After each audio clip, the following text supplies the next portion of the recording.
अस्सलाम वालेकुम ख़वातीन और हज़रात और very very welcome back to our YouTube channel. कहानी कुछ यूँ है कि भाई मैंने सोचा आप लोगों के साथ कुछ जो है वो नई नई न्यूज़ आ रही है कनाडा से, तो वो शेयर कर लेते हैं। और उसमें सबसे इंपॉर्टेंट बात यह है कि जो है वो दो चीज़ों के ऊपर उन्होंने काम करना शुरू कर दिया है। यहाँ की जो कनाडा की गवर्नमेंट है, सबसे इंपॉर्टेंट बात यह है कि जो लोग कनाडा में स्टूडेंट वीज़ा अप्लाई करना चाहते हैं तो उनके लिए बड़ी ज़बरदस्त चेंजेस आने वाली हैं। आसानियाँ भी हैं, कुछ मुश्किलात भी हैं। मुश्किलात उन लोगों के लिए होती हैं जो लोग दो नंबरी करके आते हैं, ऑब्वियसली जिनका हक नहीं बनता, जो डिजर्व नहीं करते और फिर भी ज़बरदस्ती जो है वो सिस्टम के अंदर एंटर करना चाहते हैं।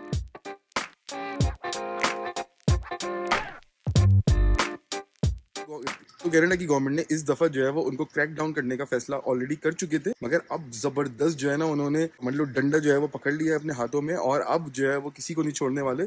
और उसी का एक जीता जागता सबूत ये है कि अभी 12 अक्टूबर को जो है वो 2023 को समझ लो 100 केसेस ऐसे आए हुए थे जिसमें से 50-60 जो है वो सही थे और 40 जो है वो अभी भी फ्रॉडलैंड केस थे। तो इसका The use of fraudulent admissions letters has been a major concern for my department this year and continues to pose a serious threat to the integrity of our student program. I want to stress international students are not the problem. तो Canada की immigration में ये जो student वीजे को और PR को लेके जो ओवरऑल हो रहा है, तो इसका मैं आपको छोटा सा एक बैकग्राउंड समझा देता हूँ। जो सबसे बड़ा फ्रॉड हुआ था कनाडा की तारीख में, वो 750-800 स्टूडेंट ऐसे थे जो जाली ऑफर लेटर्स के ऊपर, जाली डीएलआईस के ऊपर और 2 नंबर आइल्स थे या 2 नंबर बैंक स्टेटमेंट थी, जो कनाडा की गवर्नमेंट ने बाद में पकड़ी। और कनाडा की गवर्नमेंट को लोगों ने ही बोला कि जो है वो ये तो विक्टिम है और अगर आप ही की ऐसी गलती थी तो भाई आपके जो ऑफिसर्स थे उन्होंने क्यों नहीं देखा। तो उन्होंने कहा ठीक है भाई जो भी है सही है, अब जो गलती हो गई है वो हो गई है, मगर आइंदा उस गलती को सुधारने के लिए क्या करना चाहिए। तो उन्होंने भाई बहुत सारे स्टेप्स लिए और ये जो फ्रॉड स्टार्ट हुआ था ये इंडिया से स्टार्ट हुआ था। एक ब्रिजेश मिश्रा नाम का जो कोई कंसल्टेंट था, कोई एजेंट था, तो उसने ये सारे लड़के लड़कियों को इंडिया से 2 नंबर जो ऑफर लेटर थे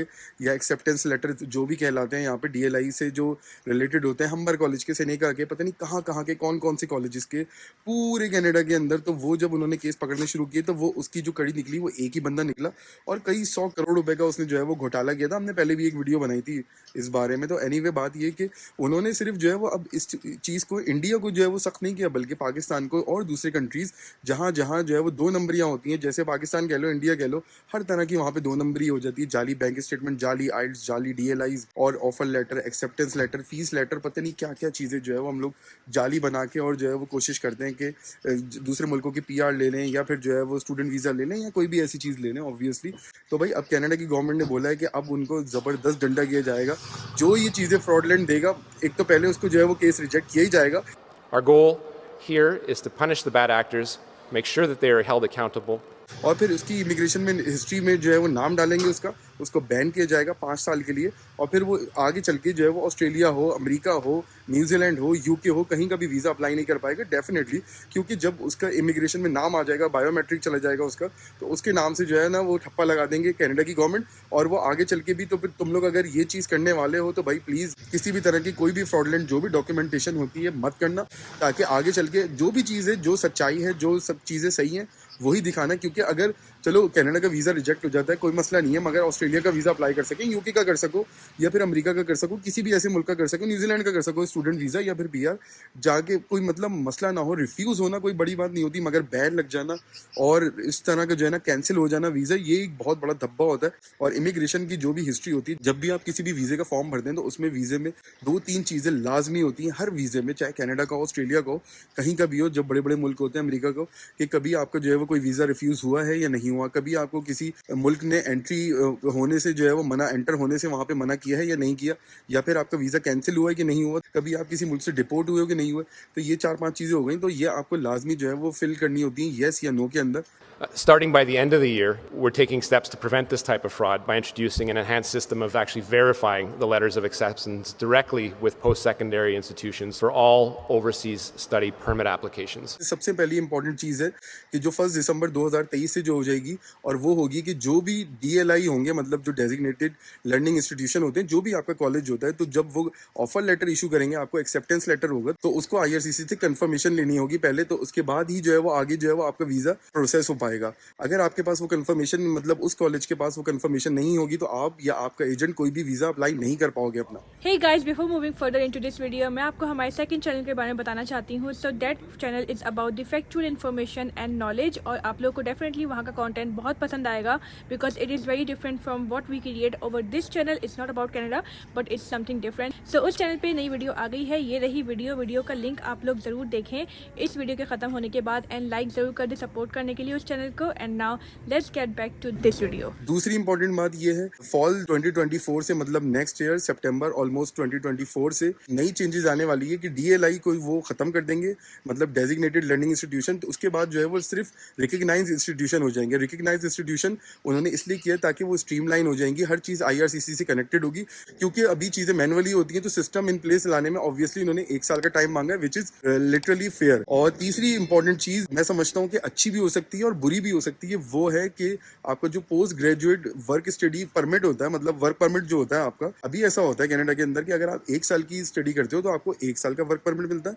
अगर आप 2 साल की स्टडी करते हो या फिर उससे ज्यादा की तो आपको 3 साल का वर्क परमिट मिलता है. तो मैं ये समझता हूँ कि अब ये जो पूरा रिफॉर्म लेकर आ रहे हैं कनाडा की गवर्नमेंट स्टूडेंट वीजे के ऊपर, तो इसमें शायद मुझे लगता है कि कुछ चीजें चेंज करें, कुछ क्या पता अच्छी कर दें, आसानियां कर दें, या फिर जो है वो मुश्किलें कर दें. ऐसा कर दें जैसे कि ऑस्ट्रेलिया में हो गया था कि अगर आप डिग्री करोगे तो फिर आपको जो है वो 2 साल का वर्क परमिट मिलेगा या 3 साल का मिलेगा.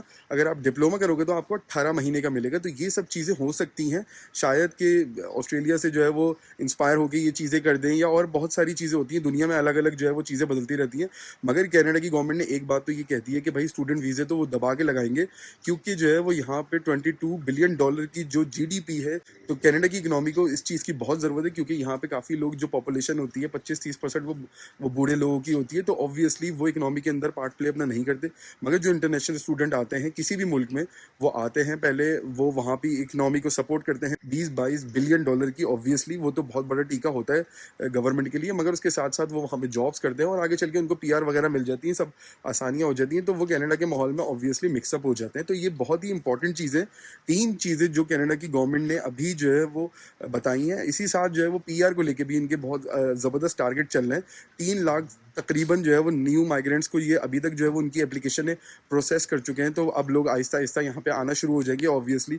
बट ये है कि अल्लाह करे कि उस तरह की आसानियाँ भी चीज़ें जो है वो सबके लिए, आने वालों के लिए हो जाएं इंशाल्लाह ताला. आगे चल के कनाडा बहुत ही वाकई में, जैसे कि इमिग्रेशन मिनिस्टर ने बोला कि वेलकमिंग कंट्री है, और यहाँ की जो लोग हैं वो भी बहुत ज़्यादा वेलकमिंग होते हैं. जो कम्युनिटीज़ होती हैं वेलकमिंग होती हैं, जो डिपार्टमेंट्स होते हैं, जो गवर्नमेंट होती है वो भी बहुत वेलकमिंग होती है. तो अगर तुम लोग कनाडा के लिए अप्लाई कर रहे हो तो फटाफट से करो, मगर प्लीज़ मेक श्योर कि जो है वो कोई भी फ्रॉडलेंट डॉक्यूमेंट किसी तरह का मत लगाना, ताकि आगे चल के तुम्हारी एप्लीकेशन में प्रॉब्लम ना हो. रिफ्यूज़ होना कोई बहुत बड़ी बात नहीं होती, मगर अगर बैन होगा एक दफ़ा तो किसी भी मुल्क का वीज़ा अप्लाई नहीं कर सकोगे. ये देखो गाइस, बर्फ हाथ लगा, ओ अंदर नहीं, बाहर करना है. ये देखो, हाँ ये देखो बर्फ ठंडा हो रहा है. ये देखो भाई, यहाँ पे जो है वो लोग कहते हैं कैलगरी वाले कि भाई सनी होता है. ये देखो भाई, बर्फ पड़ने के बाद फौरन ही सनी हो गया. बर्फ देखो कितनी पड़ी हुई है. अभी बाहर जाके देखता हूँ. सफाइयाँ तो हो रही हैं काफ़ी हद तक. तो यहाँ पे देखो भाई काम वाम चल रहे हैं खूब सारे. क्या चल रहा है जी? हाँ यार, बस काम चल रहा है. बस देख रहा था एक फिटनेस बाइक का जो है वो आया हुआ है प्रमोशन के लिए कि आपको भेजेंगे. अब देखो फिटनेस बाइक वो आती है नहीं आती है, कैसी होती है, क्या होती है, कनाडा की है. So let's see how it goes. सही. और खाना वाना बन रहा है. मैं आज बना रही हूँ भाई बीफ की निहारी. कल आप लोगों ने शायद देखा होगा हम लोग फ्रेश को गए थे, तो भाई हम लोग लेकर आ गए थे बीफ. तो ये है कि निहारी बना रही हूँ. बताती हूँ कि कौन सी निहारी बन रही है. तो भाई आज बन रही है हमारे यहाँ दिल्ली निहारी, और उसका जो पैकेट था ना वो हम लोगों को नेशनल का मिला था, शान का नहीं मिला था. नेशनल का पैकेट आज मैं फ़र्स्ट टाइम इस्तेमाल करने वाली हूँ. मुझे लगता है कि थोड़े कम मसाला डालूंगी. उसका रीज़न ये है कि नेशनल के मसाले मैंने सुना है कि काफ़ी तेज़ होते हैं और मिर्ची जो है वो ज़्यादा हो जाती है. तो मैं आई थिंक आधा ही पैकेट डालूंगी. क्यों जी, मिर्ची ज़्यादा हो गई तो क्या करेंगे आप? मिर्ची हो गई तो भाई फिर क्या करेंगे, चीनी खा लेंगे. मगर ये चीनी तो मैं खाता नहीं हूँ ऐसे ऊपर से डाल के या कभी. एक और दूसरी बात की जो है वो सोचा कि यहाँ पे मैं मेंशन कर देता हूँ थोड़ी सी, कि जो फ़लस्तीन में हो रहा है इस वक्त और ओवरऑल दुनिया में वॉर होती है या जो भी होती है, उससे तमाम लोगों का नुकसान होता है. ऑब्वियसली एज अ मुस्लिम जो है वो मुसलमान वहाँ पे काफ़ी जो है वो बहुत मुश्किल हालात में है, बहुत प्रॉब्लम में है. तो अल्लाह ताला जो है वो उनकी हिफाजत रखे. हम हर नमाज में यही दुआ होती है कि यार जो फ़लस्तीन में हो रहा है वो दुनिया में इस वक्त कहीं पे भी ना हो, चाहे वो इराक हो, ईरान हो, पाकिस्तान हो, अफगानिस्तान हो, मुसलमान मुल्क हो, चाहे वो नॉन मुस्लिम मुल्क हो. जो भी जंगे होती हैं उसमें आम आदमी का ही जो है ना नुकसान होता है. जो सिविलियंस होते हैं बेचारे वो मरते हैं, बाकी जो असला बेचने वाले होते हैं उनका तो फायदा ही होता है. जैसे बाहर के मुल्कों में भी तो हम लोग कोशिश करते हैं हंसी खुशी रहने की। कनाडा हो गया, अमेरिका हो गया, ऑस्ट्रेलिया हो गया, सेक्युलर निज़ाम है यहाँ पे Exactly. और तमाम रिलीजन्स एक दूसरे को एक्सेप्ट करते हुए हाँ. अडॉप्ट नहीं करते, एक्सेप्ट करते हैं। Exactly. अपनी ही फेथ को हम फॉलो करते हैं, बट एट द बिल्कुल. सेम टाइम दूसरे को हम टॉलरेट करते हैं। किसी हाँ. को ये नहीं बोलते भाई तुम मंदिर ना जाओ, भाई तुम चर्च ना जाओ, ऐसा तो है नहीं। Exactly. और इस तरह हमें भी कोई रोक टोक नहीं करता ऐसा मुसलमान के मस्जिद ना जाओ, मस्जिद ना तो जाओ यार या सेक्युलरिज्म मस्जिद ना बनाओ। हाँ। बेहतरीन मस्जिदें बनी है पूरे कनाडा के अंदर। हम लोग, आप लोगों ने जर्नी देखी होगी टोरंटो टू कैलगरी की, हर नहीं जगह देखी तो हाँ, गाँव हर गाँव जगह तक में बनी हाँ, हुई है माशाल्लाह बिल्कुल से। exactly. तो मुसलमानों को इतनी इज्जत दी जाती हाँ. है, तो अल्लाह का लाख लाख शुक्र है कि हम एक ऐसे कंफर्ट जोन में और कंफर्ट कंट्रीज में हैं, और जहाँ पे Exactly. ये वॉर चल रही है। अल्लाह मियाँ से बहुत दुआ है कि अल्लाह ताला उन तमाम लोगों की हिफाजत करे, बिल्कुल, और इस हाँ. जितनी भी जो सफरिंग हो रही है, जो भी लोग बेचारे इंतकाल करे, शहीद हो रहे हैं, उसमें अल्लाह मियाँ उन तमाम लोगों की सफरिंग को ख़त्म कर दे, किसी तरह जंग ख़त्म हो जाए। Exactly, सही बात. और भाई ये देखो ये सब आ गए। अली अस्सलाम वालेकुम बोल दो, अस्सलाम वालेकुम बोल दो। अभी सो के उठे हैं ये, इसलिए अभी इनको नहलाना धुलाना है, और साथ में बना रही हूँ मैं ज़बरदस्ती निहारी। मैंने चढ़ा दी है निहारी, तो आओ दिखाती हूँ ज़बरदस्त। घर की पहली निहारी है, मतलब बीफ की क्योंकि हमारे घर में बीफ अभी तक आया नहीं था, कल बताया भी था।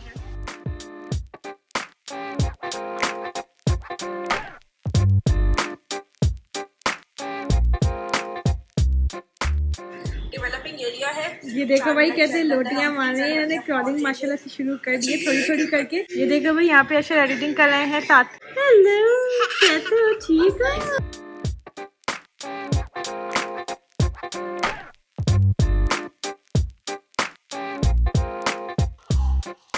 ये भी चीख पे हंस है। अली भी बड़ा हमारा शरारती हो गया है और इंतहाई अटेंशन सीकर इंसान है भाई ये। खैर मैं अभी तैयारी कर रही हूँ गोलगप्पों की। आपने देखा गोलगप्पे निकाल रही हूँ, बड़ी सिंपल सी जो तरीके से में हम लोग गोलगप्पे खा लेते हैं शाम में। लाइफ को ना देखिए सिंपल सी बनाना चाहिए, आपको कॉम्प्लिकेट नहीं करना चाहिए लाइफ को ज़्यादा। भले से आप किसी भी मामले में आप जो है वो करो, ठीक है ना। इसी तरह गोलगप्पों का भी मामला है, ज़्यादा मुश्किल नहीं पड़ने की ज़रूरत कि भाई बहुत ही अमेजिंग वाले मिले।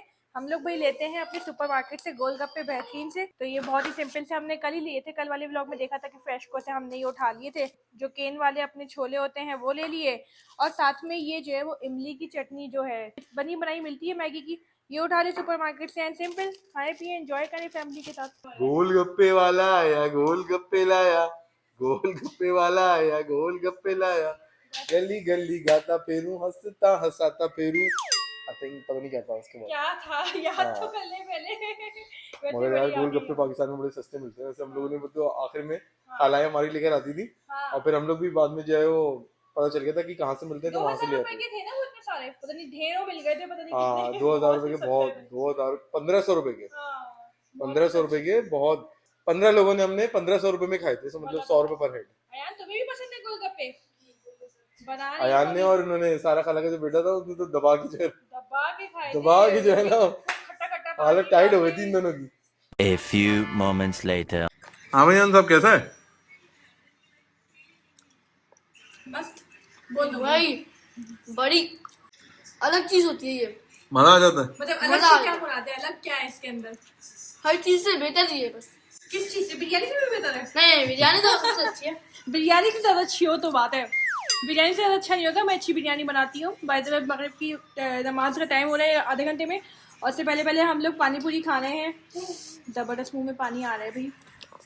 ये है भाई पानी पूरी का सिस्टम सारा। ये है गोलगप्पे, ये है पानी। ये कहाँ से आता है? ये तो इसी में होता है मसाला। अच्छा इसी में होता है। ये छोले सना ने वो बनाए हुए हैं। हाँ ये दही है और ये मीठी चटनी है। हाँ मीठा दही है, वो भी घर में ही बना के। लाइफ को भी मैं कॉम्प्लिकेट ना करने वाली बात कर रही थी, लाइफ को सिंपल बनाना चाहिए। उसी से मुझे याद आया कि एक ड्रामा है जो कि बहुत ही ज़बरदस्त ड्रामा हम लोग आजकल देख रहे हैं।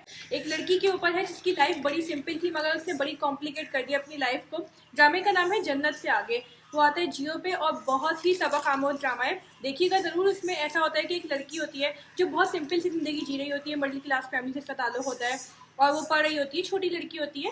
वो मॉर्निंग शोज़ वगैरह देख देख के बड़ी इंस्पायर्ड होती है, अमीर लोगों को देख देख के। फिर वो फाइनली किसी अमीर लड़की के घर में जाके नौकरानी का काम करना शुरू करती है, और जब वो जाती है वहाँ तो उसकी तो आंखें फैल जाती हैं, और फिर वो लालच में पड़ जाती है। तो काफ़ी उसके अंदर चीज़ दिखाई है कि लड़की की ज़िंदगी में कितना असरअंदाज हो रही है वो चीज़।